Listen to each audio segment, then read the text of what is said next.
pressure. Okay? Okay. Oh, nice numb scare. Oh, that's not numb scare. Oh, that's easy. You walk by that. The hood's been here for like 200 episodes. Yeah, boy. yeah. The hood's Oh boy, so much going on in my life, really. I need Bobcat Goodway. Where is he? I need him. Bobcat Goodway? Yeah, I need him. I need him bad, boy. Oh my gosh, so much going on. All right, quiet on the set, please. I say that, and it just makes them talk more.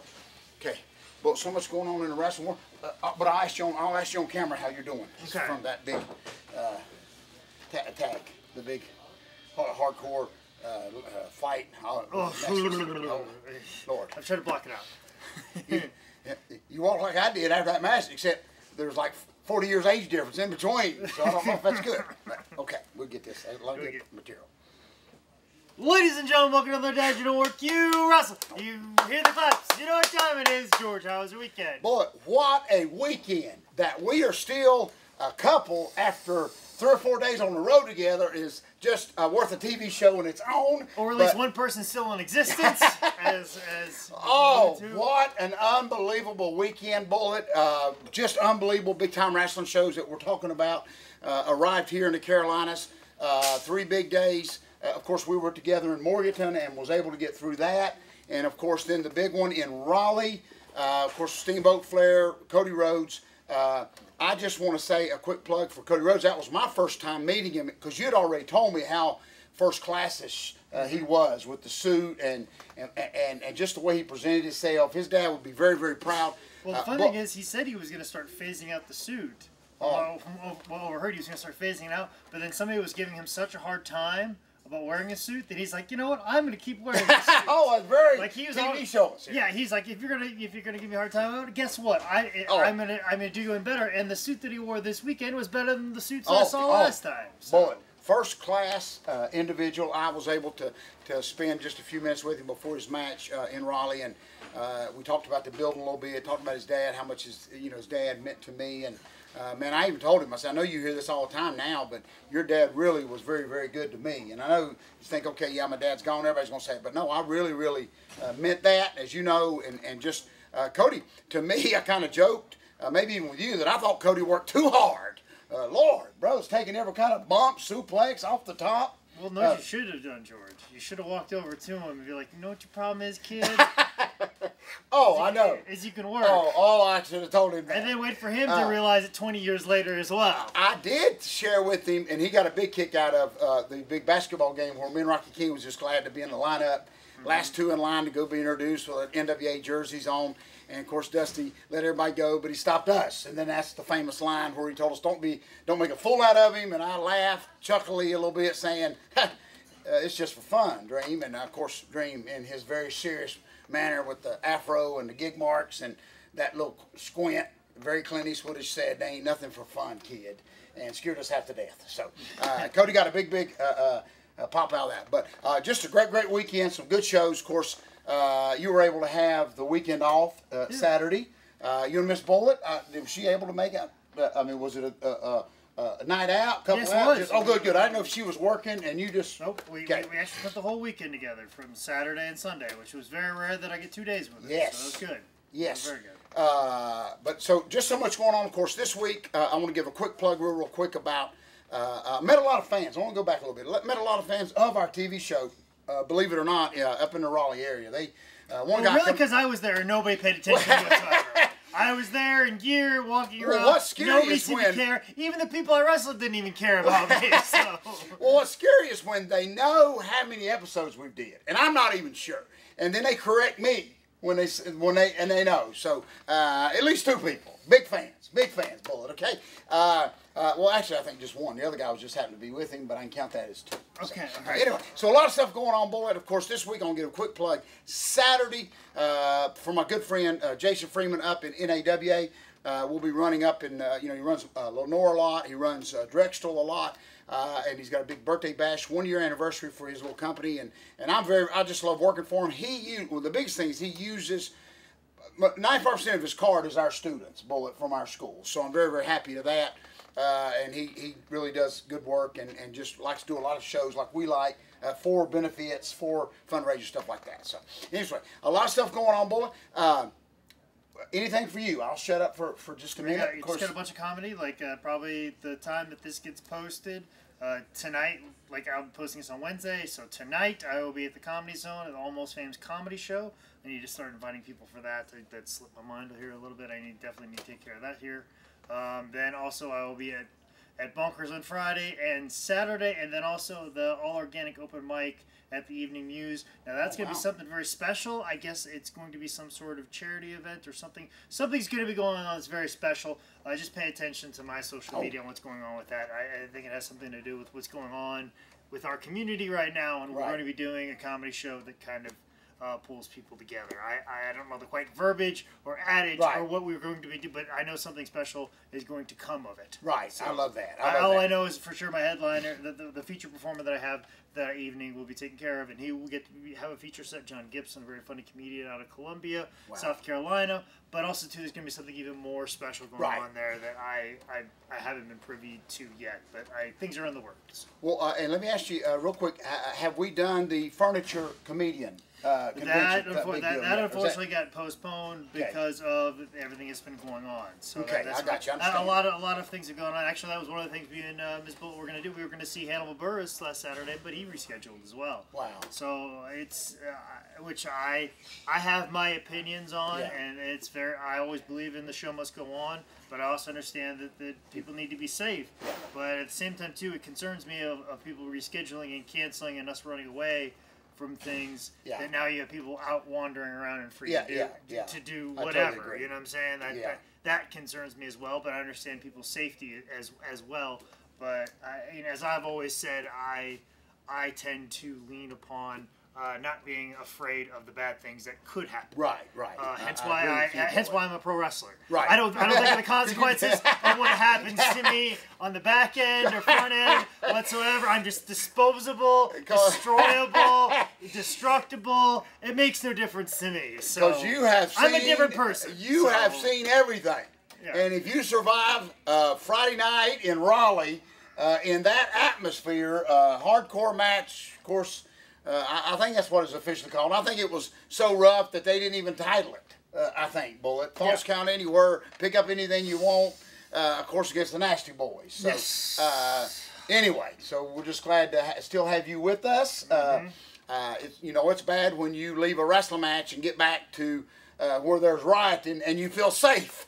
Bullet. Yeah. So, you make that joke, but that's true. I felt a lot safer. If I just would have stayed in Charlotte, if I was walking around downtown Charlotte, and I look like a police officer. Yeah. There's a lot of people that are not happy with them right now. I could have walked around and felt safer in the middle of a riot. Yeah, than the actual match. Than the actual match I had on Friday night. So that's a good point. Exactly. That's exactly how I felt.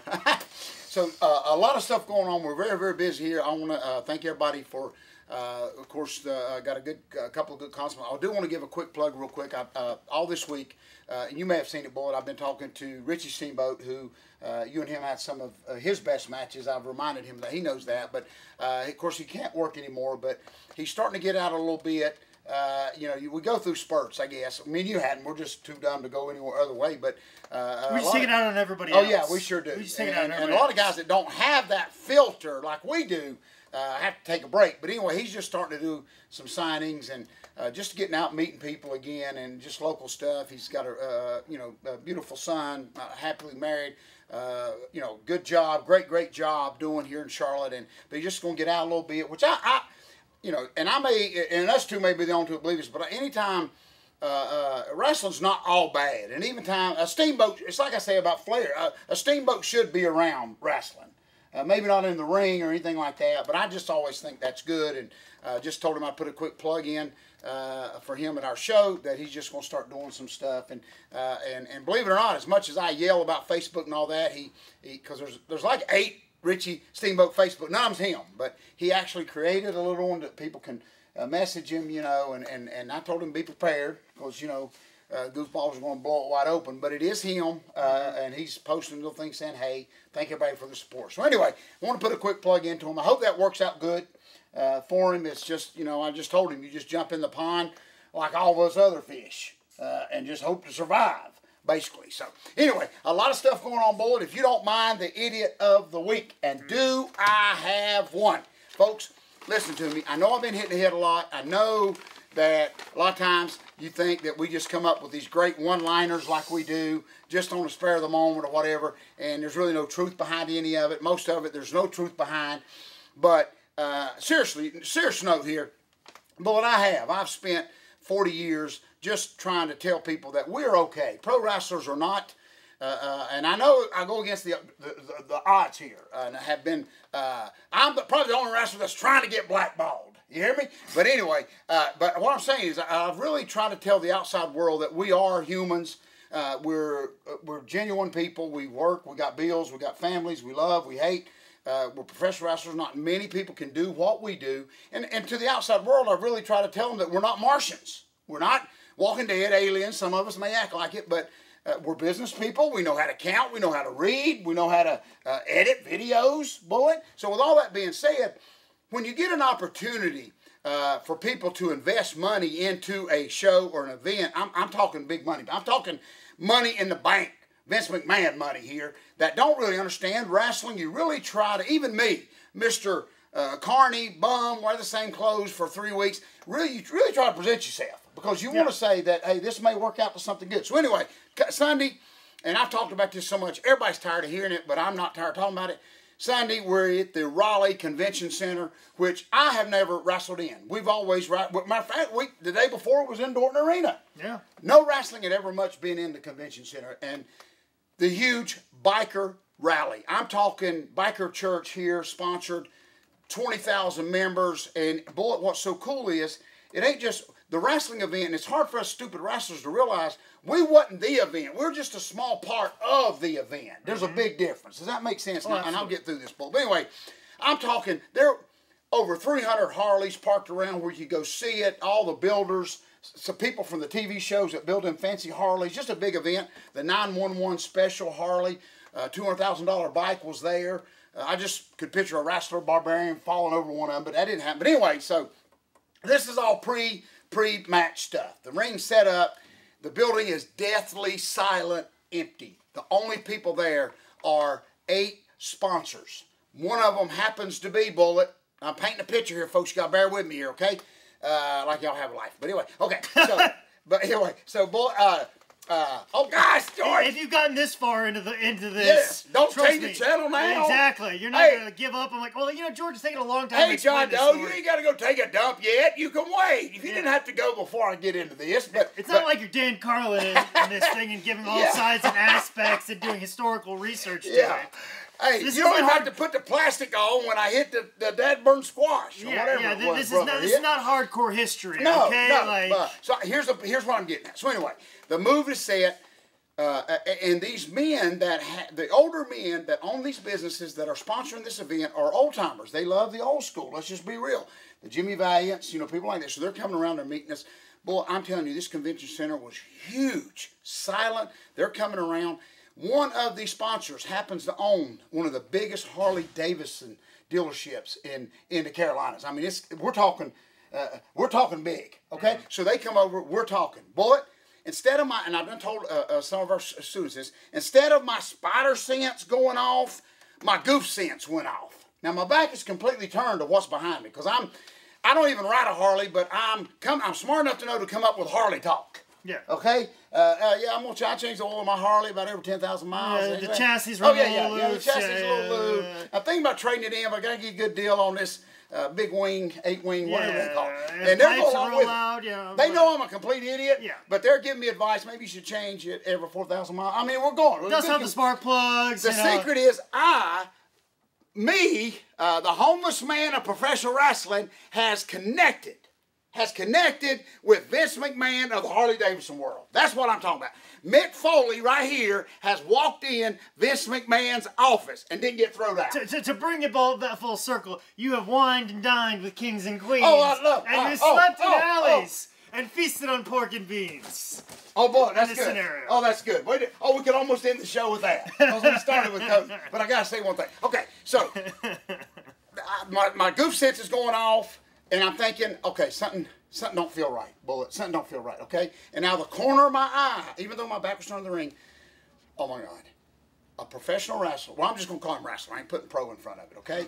And I'll probably reveal the name later. But anyway, in gear, 50 minutes before bell time, he's walking towards the ring. Bullet. Oh, my gosh.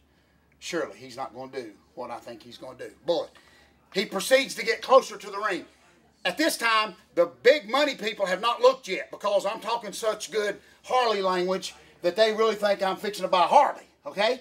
But then, the infamous, they get in the ring. Oh my gosh.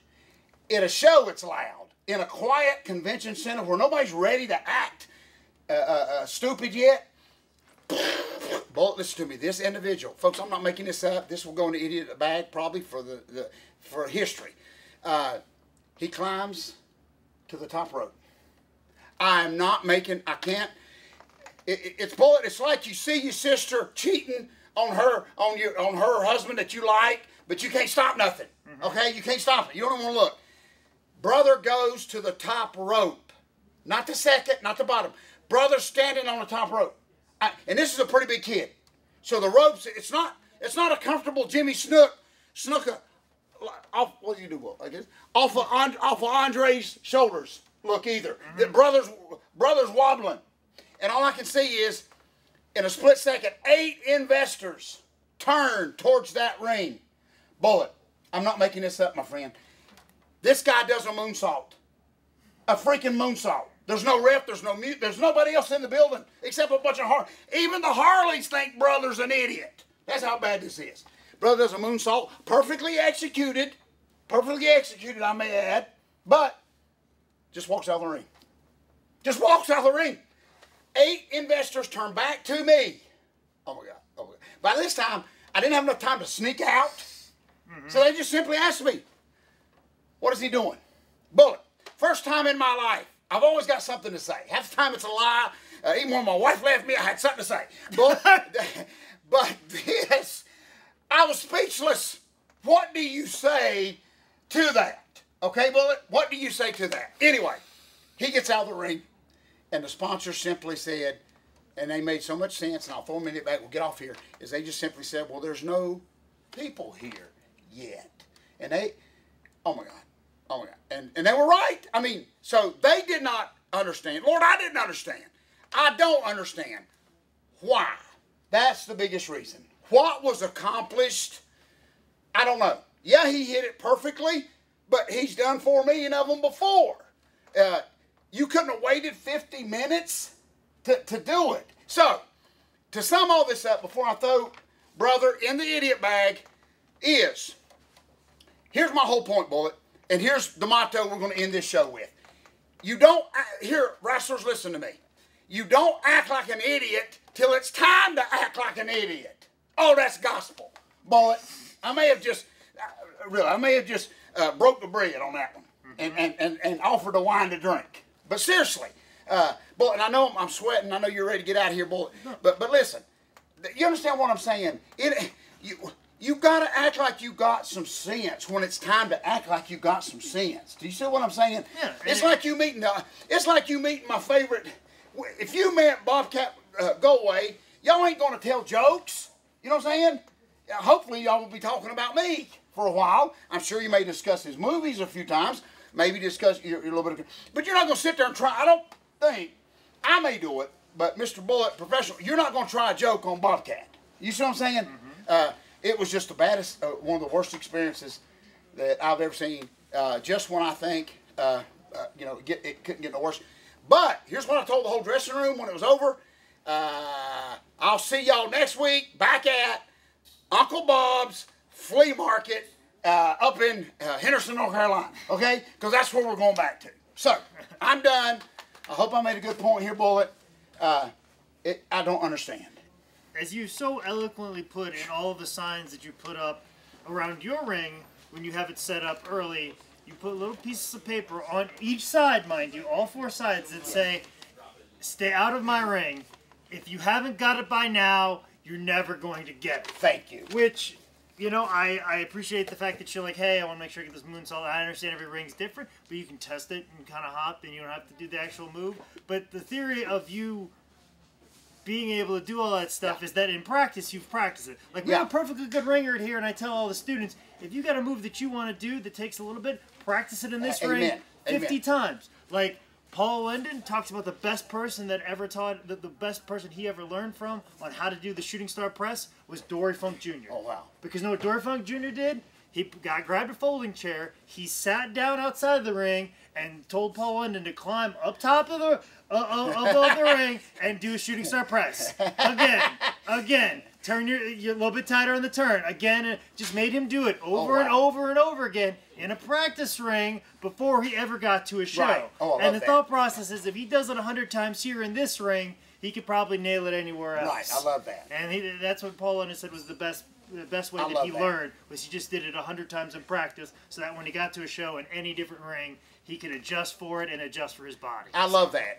And Bullet, and we'll end the show, but that's such a good point because, you know, even with that particular moonsault, just because you hit it that time, it don't mean you go, I mean, you may not hit it in the match. Yeah. I mean, so I don't understand that. But, so we're done. And if you're that nervous about doing it that you have to practice beforehand, then you probably haven't practiced enough before you got to the building. That's exactly That's the even bigger issue. Oh, I love that. You know. And I feel sorry for the guy underneath. And every ring is different, yes. But at the same time, too, if you're so nervous about it that you have to do it before the show, you might not be as good at it as you think you are. Yes, very good point. So, a lot of stuff, clear it out. We covered it all here, boy. But a while ago, you said a good point that we can end the show with when you said, but my famous sign on the ring, if you don't have it now, oh, you said it better than me. If you ain't got it by now, you ain't getting it.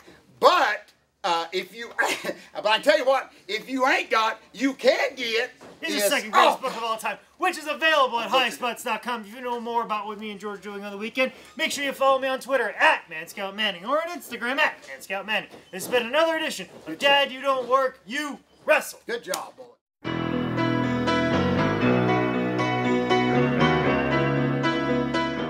Good job, buddy.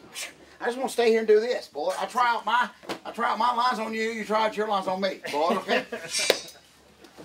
Well, my dream, you open up a club, and I want to open it. I want to be there. I don't have to headline it. I just want to. You just want to open for me. Yes, just open. But I just want like 10 minutes because I ain't got enough material. Okay. Okay.